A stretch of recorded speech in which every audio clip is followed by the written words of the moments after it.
Assalamualaikum warahmatullahi wabarakatuh. Alhamdulillahirrabbilalamin. Wassalatu ma'a rasulillah ma ba'du. Sahabat mulia yang dirahmati Allah, bertemu kembali bersama kami di SIT Mulia TV, masih dalam acara yang ditunggu-tunggu, yaitu Podcast Mulia edisi Ramadan. Nah, sudah hadir di tengah-tengah kami beliau yang berhormati Ustadz Dr. Andes Haji Ahmad Agus Sofan MPDI. Beliau adalah Ketua Yayasan Luqman Al-Hakim Yogyakarta, salah satu yayasan berada di naungan Yayasan Mulia. Assalamualaikum Ustadz. Waalaikumsalam warahmatullahi wabarakatuh. Bagaimana kabarnya Ustadz hari ini? Alhamdulillah. Alhamdulillah, ini sudah masuk bulan puasa Ustadz ini. Nampaknya sudah ceria dan berbahagia sekali ini di bulan Ramadan di 1440 Hijriah ini. Nah Ustadz, bisa diperkenalkan Ustadz, saat ini amanahnya berada di Yayasan. Saya sebagai Ketua Yayasan Pendidikan Islam Luqman Al-Hakim Yogyakarta. Jadi di antara Yayasan Mulia ada banyak yayasan termasuk yang ini. Berarti di tingkat apa Ustadz ini, di lembaga pendidikan di Lembaga SMP, Luqman SD? Hakim itu SDIT. SDIT. Sekarang ada 3 sekolahan. SDIT Luqman Hakim Timoho, Luqman Hakim Miliran, dan Luqman Hakim Sleman. Jadi namanya juga Luqman Al-Hakim Ustadz ya, Masya Allah. Baik. Kalau yang TK itu Mu'ad bin Jabal. Yang TK Mu'ad bin Jabal. Yang di atasnya SD ada SMP dan SMA itu namanya Abu Bakar. Baik, Masya Allah. Jadi ada dari TK, SD dan SMP, bahkan SMA. Bahkan sekarang sudah perguruan tinggi. Ada perguruan tinggi Ustadz. Apa Ustadz namanya Ustadz? Akbid, kemudian ada Istek. Istek. Ada Insya dua Allah berarti. dalam waktu dekat Konsorsium Yayasan Mulia akan mendirikan Universitas Islam Mulia Jakarta. Masya Allah. Dalam proses. Ini keberkahan. Tahun ini nanti. Masya Allah nanti. Nah, kaitannya dengan bulan Ramadan Ustadz, hari ini kita akan banyak bicara terkait dengan Luqman Hakim juga, karena kebetulan Luqman Hakim. Nah, bisa disampaikan Ustadz apa yang mau kita bahas hari ini yang nanti bisa disimak oleh sahabat mulia yang berada di rumah tentunya? Ya, baik. Assalamualaikum warahmatullahi wabarakatuh. Waalaikumsalam warahmatullahi wabarakatuh. Alhamdulillahirrahmanirrahim. Wassalatu wassalamu ala sayyidina Muhammadin wa ala alihi wa sahbihi ajma'in, amma ba'du. Para sahabat mulia yang senantiasa dirahmati Allah Subhanahu wa taala, as-shaimin wa shaimat rahimakumullah.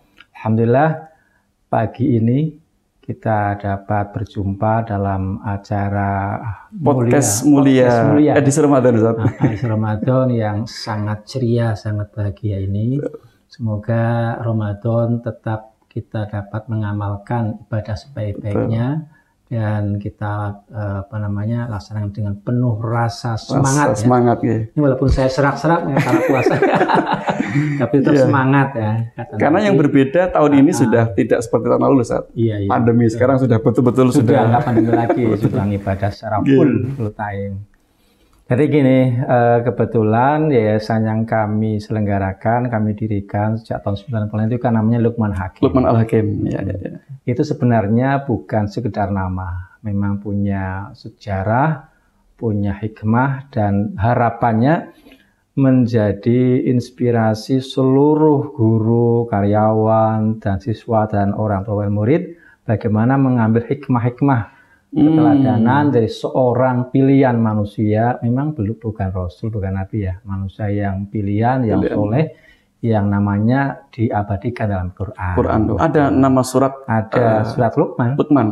Sangat terkenal, dan ini sering saya sampaikan, terutama ketika memberikan bimbingan, arahan kepada para guru agar tetap menjiwai beliau sebagai tokoh pendidikan Islam, namanya Luqman Al-Hakim dalam Al-Quran.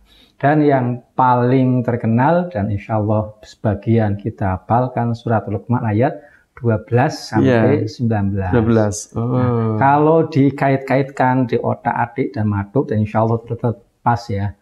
Dalam ajaran Luqman wasiat kepada anaknya itu kan diantara pertama syukur, alhamdulillah, dan seterusnya. Kemudian la tusyrik billah. Kemudian ada birrul walidain. Ada rasa untuk diawasi Allah Subhanahu wa taala, pengawasan Allah, muraqabatullah, kemudian ada menegakkan sholat. Jadi banyak sekali ya. Kemudian menegakkan sholat, amar ma'ruf nahi mungkar, lalu ada perilaku untuk peduli ya, dari walaupun soal khoda kalinas sampai menampakkan kesombongan.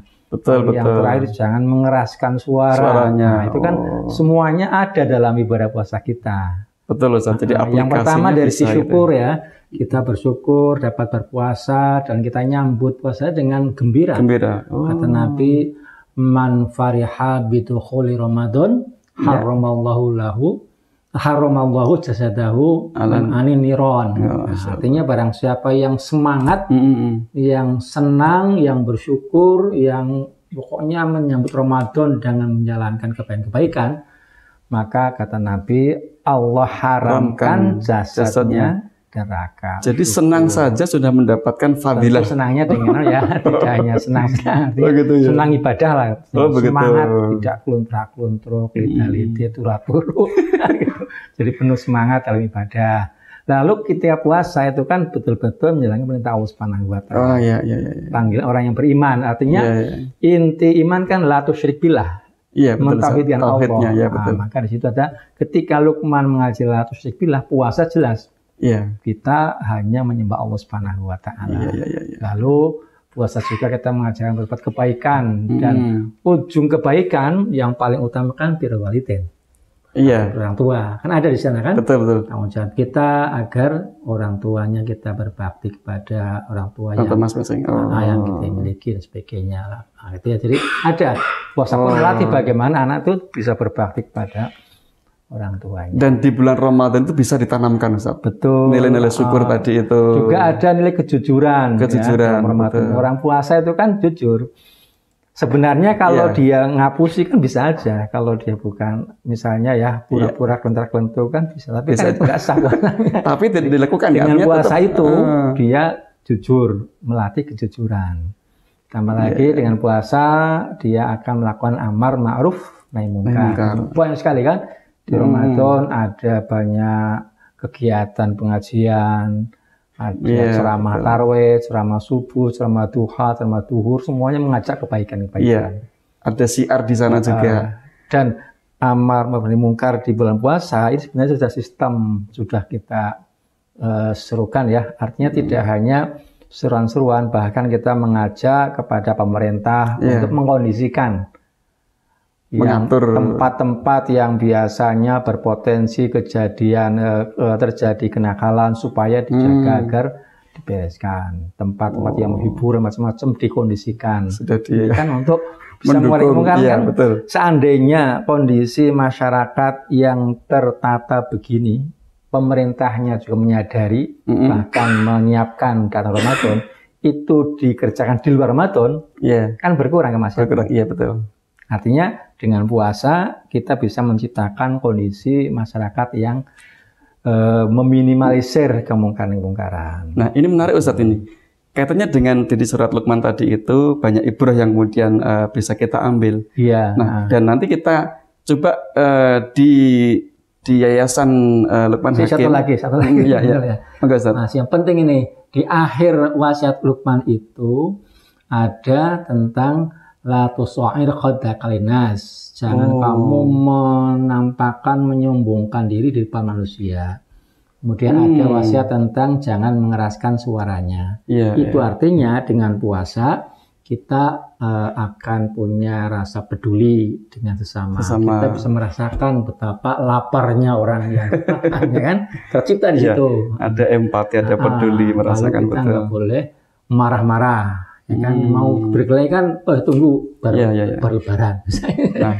Artinya ada pengendalian, kepedulian sebagainya. Sehingga sebenarnya nek otak-atik maduk antara wasiat Luqman dengan puasa itu klop.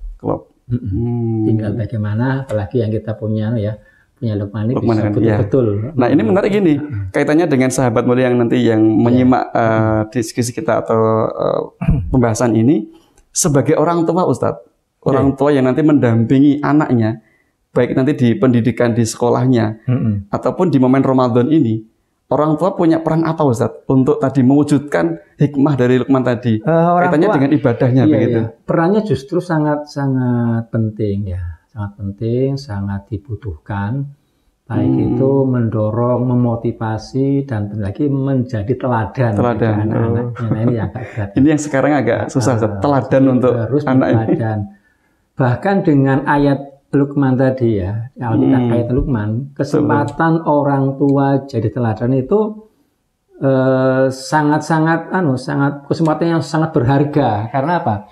Di ayat Luqman itu kan jelas orang tua harus kita berbakti orang tua. Artinya beliau, kita sendiri orang tua itu oleh Allah punya hak untuk dibaiki bagi anak-anaknya.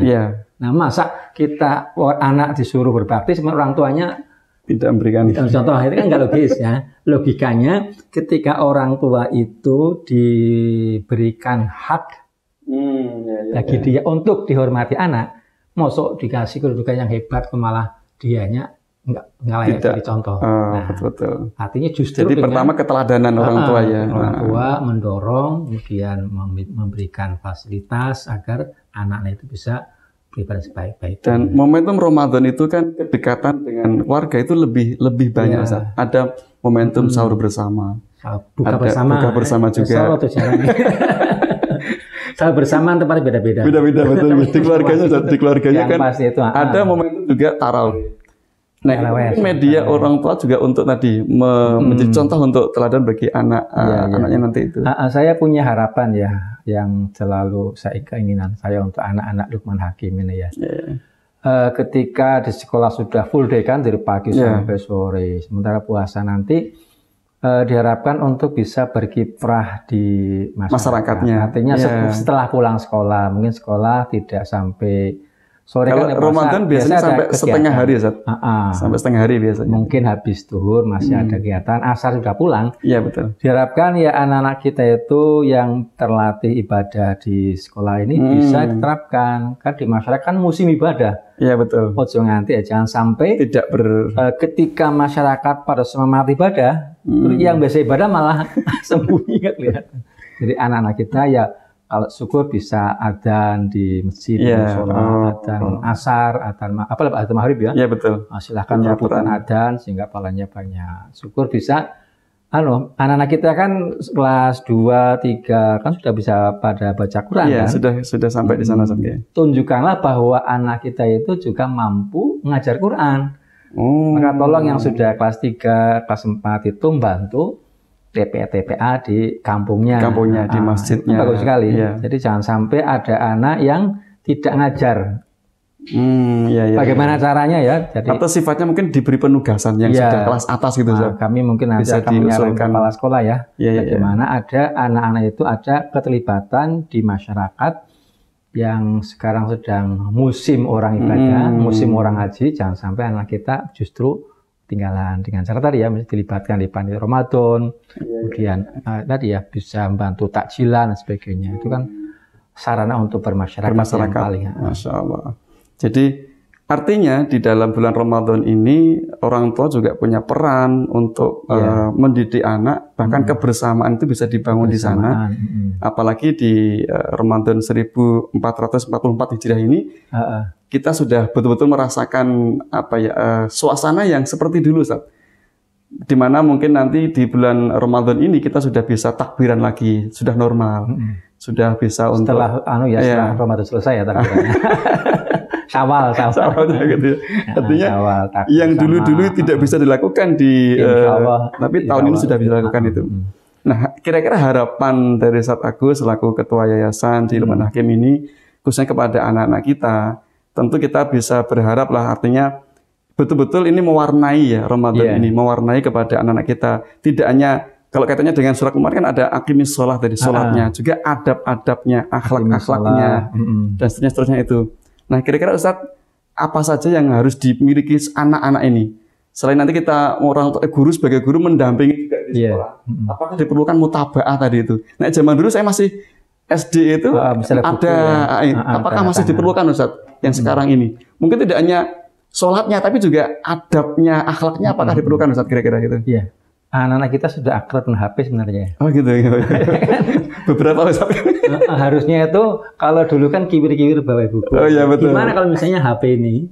Iya. Boleh nggak anak kita? Boleh kan? Iya, beberapa orang tua sudah betul. Nah, mungkin katanya dengan teknologi HP-nya dia itu untuk mengoptimalkan ibadahnya. Mutabah bisa dengan aplikasi sistem aplikasi. Sehingga langsung gurunya dalam hari yang sama langsung share siswa ini yang sholat jam sekian. Siapa saja gitu. Jadi sekolah nanti buat sistem aplikasi, ketika anak ibadah langsung terpantau.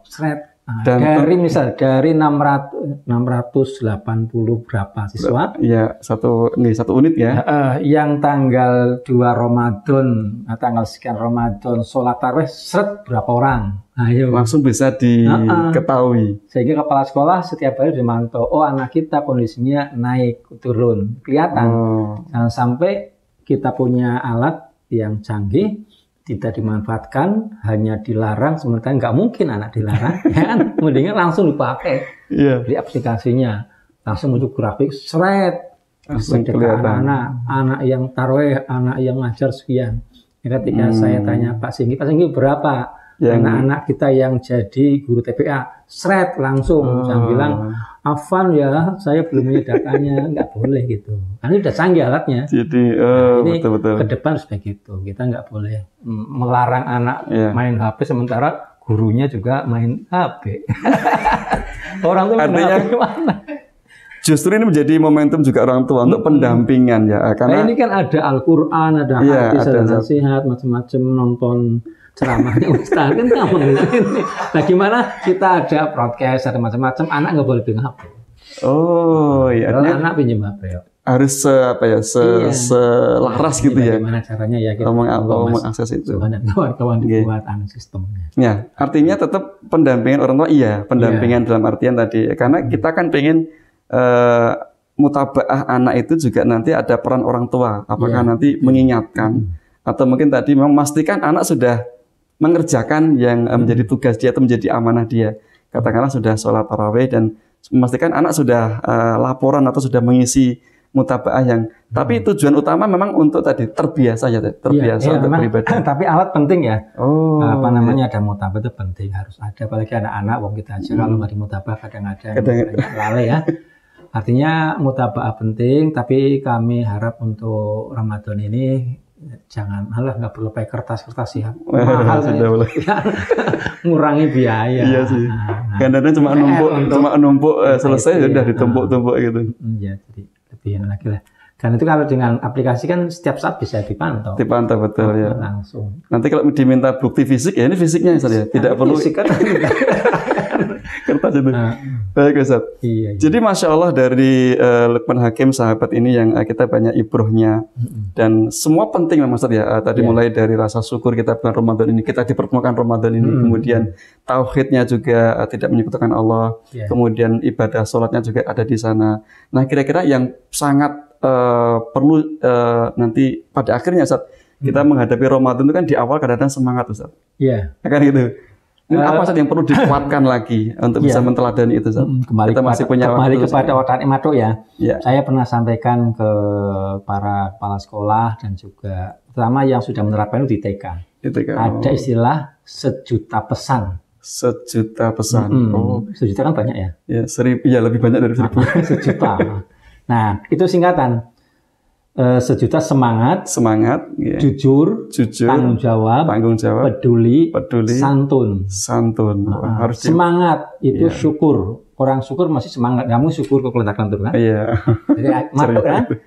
Semangat, senang, bahagia itu harus dimiliki. Ketika puasa tetap harus semangat. Iya betul. Lalu tanggung jawab. Jujur betul. Puasa nggak mungkin ngapusi pura-pura puasa, harus jujur ya. Ya eman puasanya. Kemudian tanggung jawab nek urung deng maghrib betul. Harus dikerjakan sesuai dengan disiplin. Lalu peduli. Kita berbagi, memberikan takjilan, memberikan sedekah, peduli kepada sesama. Lalu santun. Ojo bengok-bengok, suara yang bagus, yang rapi, yang sopan, yang beradab, beretika. Suaranya santunnya baik, kan milih bahasa yang baik, jangan marah-marah. Pas otak matuk 1 juta pesan. Jadi semangat, jujur, tanggung jawab, peduli dan santun. Masya Allah. Puasa itu. Berarti ini sahabat mulia yang di rumah ini pasti sudah menangkap ini ya. Iya. Jadi ibrohnya memang banyak sekali yang bisa kita ambil. Mari puasa ini kita tetap semangat ya, jangan sampai keluntruk. Jadi kalau dikatakan oleh mungkin ada yang ceramah, tidurnya orang puasa ini ibadah. Ibadah, betul Ustaz. Saya masih ingat. Saya nggak pakai logika itu. Logikanya tidur sih ibadah, apalagi belajar. Apalagi tidak tidur kan gitu. Tidur saja itu dianggap ibadah, apalagi tidak tidur gitu, beraktivitas yang produktif terutama. Mestinya begitu. Iya. Tidur ibadah, karena kalau nggak tidur mungkin berbuat jahat, mendingan tidur kan. Jadi pilihannya memang nek nggak tidur mungkin rasani berkelahi, atau mungkin itu pilihan akhir Ustaz. Pilihan akhir tidur pilihan akhir itu. Kalau sudah nggak bisa produktif ya sudah tidur. Jadi jangan sampai alasan kan kontrak. Masya Allah. Semangat.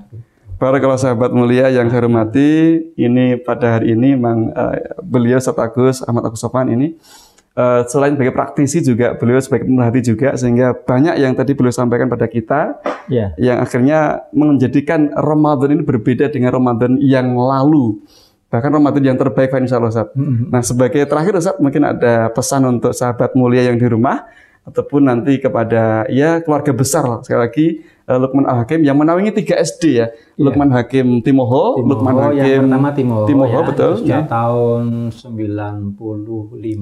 Oh, udah paling tua ini berarti ini. Itu kepala sekolahnya saya itu. Oh, Masya Allah, berarti pendiri. Pertama, dulu umurnya 8. Masya Allah, ini masih banyak yang belum kita korek dari satu kali. Kemudian Lukman Hakim Sleman yang kedua saja. Sleman. Kemudian yang ketiga yang Miliran. Yang ketiga yang di Miliran. Masya Allah. Insya Allah yang di Miliran nanti kita sedang bangun di Rejowinangun. Ada tanah 2.400 kita akan dirikan karena yang di Miliran kan sewa. Bukan sendiri, kita akan bangun sendiri, tempatnya di Rejowinangun dekat SMA itu. Lebih megah lagi insya Allah. Kalau sudah zaman megah kan. Baik, alhamdulillah sahabat mulia yang saya hormati, itu tadi perbincangan kita masih di podcast Mulia di Ramadan. Banyak yang bisa kita ambil dan tentu sahabat mulia bisa menyimpulkan sendiri apa saja yang bisa kita ambil. Nah, Ustaz Agus terima kasih atas kehadirannya. Mudah-mudahan kita masih diberikan waktu nanti di kesempatan yang akan datang Ustaz dengan tausiah-tausiahnya. Semoga sehat walafiat. Amin Allahumma amin. Puasa sehat. Sumu tasihu. Puasa menyehatkan. Insyaallah amin. Kenapa kalau nggak sehat nggak puasa? Baik. Sumu tasihu. Masya Allah. Kalau nggak sehat nggak puasa. Nggak puasa. Bisa juga. Gitu tuh. Baik, sahabat mulia, kita akhiri saja pertemuan pada kesempatan yang berbahagia ini dengan bersama-sama baca alhamdulillah dan doa kepada majelis. Subhanallah bihamdika asyhadu alla ilaha illa anta astaghfiruka wa atubu ilaik. Terima kasih Ustaz. Assalamualaikum warahmatullahi wabarakatuh. Waalaikumsalam warahmatullahi wabarakatuh.